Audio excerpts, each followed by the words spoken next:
대한애국당 부대변인 진순정입니다. 2018년 5월 2일 대한애국당 제48차 최고위원회의 내용 브리핑하겠습니다. 첫 번째입니다. 주사파 문재인 정권의 보수 죽이기가 전면전으로 치닫다. 주사파 문재인 정권의 보수 죽이기가 전면전으로 치닫고 있습니다. 문재인 대통령은 후보 당시에 보수 세력을 불태워버리겠다고 했습니다. 이것보다 더 큰 막말은 없습니다. 이것은 공산주의자들이나 하는 말입니다. 지금 정권의 2인자라고 하는 이해찬 전 총리는 보수를 괴멸시켜 버리겠다라고 말했습니다. 그들의 보수를 불태워버리고 괴멸시키겠다는 의도들이 정권을 장악한 이후에 계속적으로 등장하고 있습니다. 그것은 보수 우파의 입에 재갈을 물리겠다는 것이나 다름없습니다.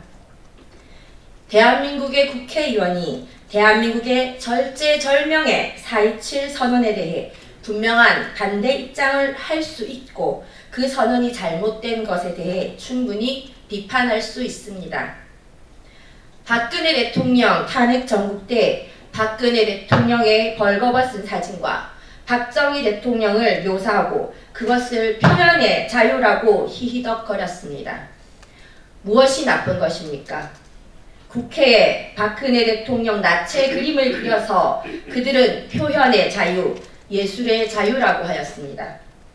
그들이 저지른 짓은 불과 1년 만에 다 잊어버린 것입니까? 보수우파 국민이 이야기한 것을 꼬투리 잡아 확대 재생산하지 않기를 바랍니다. 4.27 선언은 무효입니다. 국민들의 뜻과는 정반대의 선언을 하였기 때문입니다. 국민들은 북한과의 제재를 풀고 관계 개선을 중요하게 여기기보다 북핵의 폐기와 대량 살상 무기의 폐기를 원하는 것입니다. 그런데 남북이 11년 만에 만나서 북핵 폐기 한마디 제시하지 않은 채 빗장을 다 열어주고 북한을 국가로 인정하는 것은 분명 잘못된 것입니다. 그들의 시각에서만 4.27 선언을 봐서는 안 됩니다. 국민의 시각에서 보아야 합니다. 북핵 폐기 프로그램과 북한 핵에 대한 CVID 없이 빗장을 열어주는 것은 역적 행위이며 반대한민국적 행위입니다. 북핵 폐기 없이 북한에 대한 경제 제재와 압박을 풀어주거나 종전선언을 통해서 평화협정으로 가는 것은 순서가 잘못된 것입니다. 북핵 폐기를 한 이후에 종전선언을 하든 평화협정을 하든 북한과의 관계 개선을 하는 것은 그 다음의 문제입니다. 국민의 동의를 받지 않고 반대로 한 것은 잘못된 것입니다. 그 잘못을 지적하는 것에 대해서 대한애국당 당의 대표의 입에 재갈을 물리겠다는 것은 과거 군사 독재 시절에도 이런 식의 막무가내 아나무인은 없었습니다. 더불어민주당은 그들이 과거에 어떤 거짓으로 박근혜 대통령을 몰고 갔는지 반성해야 합니다. 어제 하루 종일 전화를 통해 많은 분들이 조원진 당대표를 격려해 주셨습니다. 하지만 입에 담을 수 없는 욕을 한 사람도 있습니다. 동일 인물이 문자로 욕을 할 경우에는 고발할 것입니다. 박근혜 대통령 탄핵 당시 일부 사람들이 국회의원에게 문자 폭탄을 했습니다. 국회의원이 문자 폭력에 무릎을 꿇었습니다. 좌파의 시각으로 말하지는 것은 나쁘지 않지만 다른 생각을 가진 국민도 많다는 것을 알아주시기 바랍니다. 한쪽 눈으로만 보는 국내 언론, 좌파들의 손바닥으로 국민들을 가리지 말아야 한다. 국내 언론은 한쪽 눈으로만 보고 있습니다. 미국의 도널드 트럼프 대통령은 분명 두 곳의 회담 장소를 이야기하며 성과가 없으면 협상장을 떠날 것이라고 말했습니다. 왜 국내 언론 방송은 이런 이야기를 숨기는 것입니까? 판문점이 장소로 거론되자 마치 대단한 일인 것처럼 보도하지만 핵심은 미국은 CVID 원칙을 고수할 것과 성과가 없으면 협상장을 떠날 것을 트럼프 대통령이 강조했다는 것입니다. 미국 정상회담에서 비핵화 해결에 실패하면 다시 최대의 압박 작전과 군사 옵션으로 돌아갈 수 있다고 암시하였습니다. 문재인과 김정은이 4.27 선언으로 국민들의 눈을 가릴 때 언론 방송은 이러한 부분을 언급하는 것이 본연의 임무임에도 불구하고 대한민국 언론은 장밋빛 협상 결과만 보도하고 있습니다. 대한애국당은 바로 이러한 것들이 두렵습니다.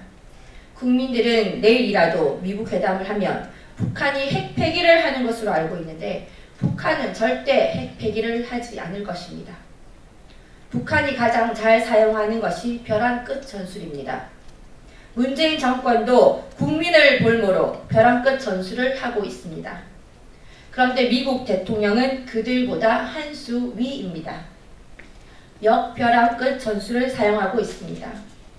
문재인과 김정은이 그들만의 4.27 선언으로 미국을 압박하자 트럼프 대통령은 역벼랑 끝 전술을 들고 나온 것입니다.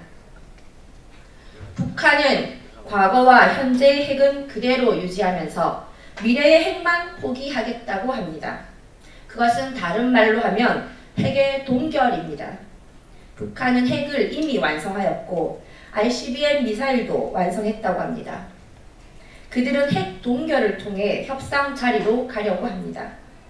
대한민국 국민들에게 핵 동결을 원하는지 핵 폐기를 원하는지 물어보아야 합니다.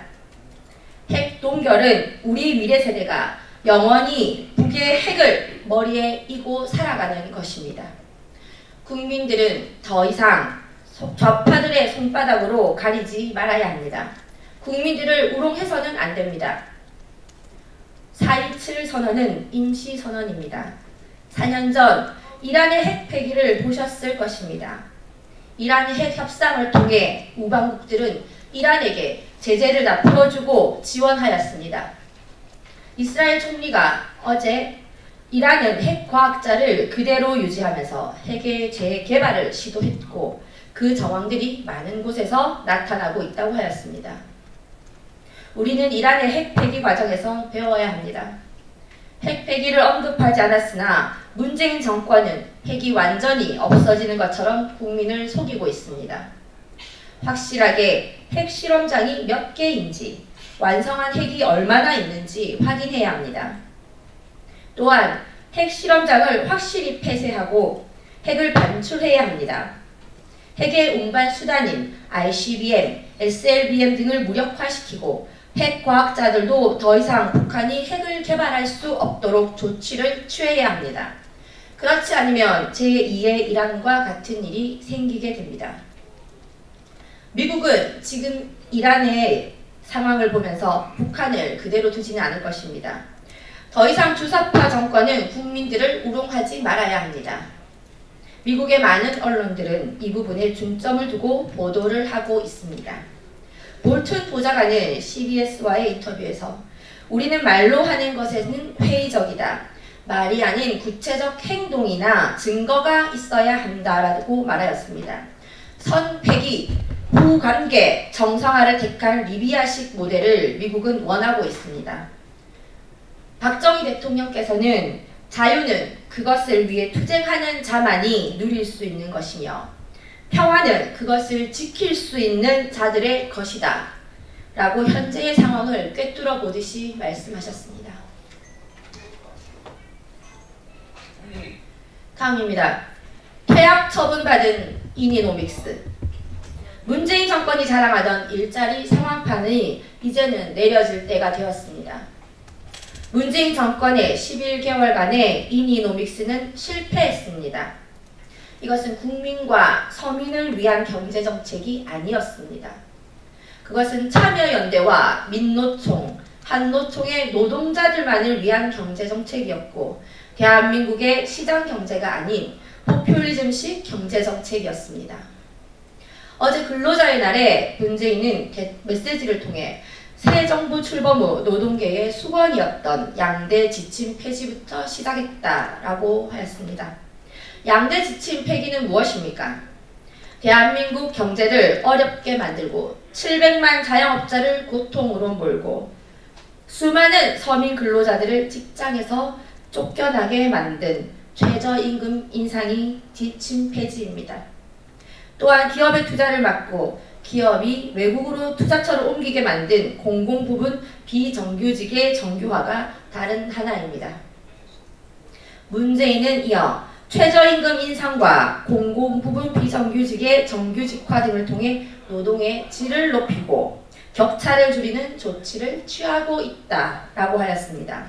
문재인 정부가 어제 근로자의 날에 말했던 이 양대 지침 폐기가 국민들을 울게 만들고 대한민국 경제를 망하게 만든 최악의 경제 정책이었습니다. 지금이라도 최저임금 인상을 중단하지 않으면 대한민국 경제는 망할 것입니다. 서민들의 눈물과 그들의 고통을 조금이라도 생각한다면 최저임금 인상을 중단해야 합니다. 문재인은 경제 활성화보다 고립 경제를 선택하였습니다. 노동 존중 사회를 위해 정부가 지속적으로 노력하겠다고 망언하였습니다. 대한민국은 근로자와 사업자와 국민이 하나가 되는 경제이지 노동자만 앞장서서 혜택을 받는 나라가 아닙니다. 지금 문재인 정권의 경제 성적표는 역사상 최악의 경제 성적표입니다. 통계청이 발표한 3월 기준 실업자 수는 125만 7천 명으로 17년 만에 최악의 실업률이고 3월 제조업 평균 가동률은 전달에 비해 1.8%포인트 하락한 70.3%, 글로벌 금융 위기 때인 2009년 3월 69.9% 이후 9년 만에 최저치를 기록했습니다. 업종별 가중치와 계산식을 조정해 조선업 등 부진업종 가중치를 낮추고 반도체 등 호황업종을 높였음에도 70.3%라는 것은 사실상 쇼크입니다. 특히 제조업 재고율은 전달보다 2.9%포인트 올라 114.2%를 기록하며 IMF 외환위기 당시인 1998년 9월 122.9% 이후 20년 만에 가장 높은 수준입니다. 실업률, 제조업 가동률, 재고율 최악, 이것이 11개월 된 문재인 정부의 경제 성적표입니다. 우리 대한애국당은 이런 상황을 예측하고 좌파 포퓰리즘이 경제를 이끌어가면 나라가 망할 것이라고 예언했었습니다. 심지어 문재인 정부가 대기업에 무려 2,700억 원대 기부금을 요청하였습니다. 산업부가 지난 3월 말부터 대한상공회의소 산업혁신운동 중앙추진본부, 대중소기업, 농업협력재단과 함께 대기업 관계자들을 만나 요청했다는 것입니다. 그들이 박근혜 대통령의 정상적인 K 미르 재단을 국정농단으로 묘사하였던 것을 국민들은 분명히 기억할 것입니다. 기업들은 문재인 좌파 독재 정권의 행포가 두려울 것입니다. 울며 겨자 먹기로 기부금을 출연하고 있다고 합니다. 이것은 그야말로 강요죄에 해당하는 것입니다. 이것은 대통령의 직권 남용입니다. 최저임금 인상과 여러가지 세금 인상으로 기업들이 죽을 지경입니다. 거기에 기부금 2,700억 원 요청하는 것은 그들을 대한민국에 보는 시각을 확실히 알 수 있는 부분입니다. 대한애국당은 그들의 경제와 안보의 한계를 보고 있습니다. 마지막입니다. 드루킹 한 사람만 희생양 만들어서는 안 돼. 초유의 헌법 유린이며 국정농단 사건으로 철저하게 수사해야 한다. 드루킹의 댓글 공작 사건이 이상한 방향으로 가고 있습니다. 경찰은 김경수 의원에 대한 압수수색 영장을 기각하였습니다. 또한 드루킹의 첫 재판이 있으나 결과는 불보듯 뻔합니다. 드루킹 한 사람만 희생양을 만들 것입니다. 이것은 댓글 공작 사건을 떠나서 초유의 헌법 유린 사건이며 국정농단입니다. 죄 없는 박근혜 대통령에 대해서 작성한 글은 드루킹의 전체 글 중 30%를 차지합니다. 이들이 이렇게까지 드루킹을 옹호하는 이유가 무엇입니까? 드루킹은 경인선이고 경공모이고 김경수이며 김정숙입니다. 국민들은 궁금해합니다. 이들이 공모를 한 것인지 아니면 제2, 제3의 드루킹이 있는 것인지 궁금해합니다. 그들의 자금을 누가 준 것인지 국민들은 알고 싶어합니다. 20%의 지지자가 90%로 둔갑될 수 있는 것이 바로 여론 조작입니다. 일반 국민들의 댓글과는 차원이 다릅니다. 언젠가 이 드루킹은 국정조사와 특검을 통해 진상이 밝혀질 것입니다. 2018년 5월 2일 대한애국당 대변인실에서 말씀드렸습니다.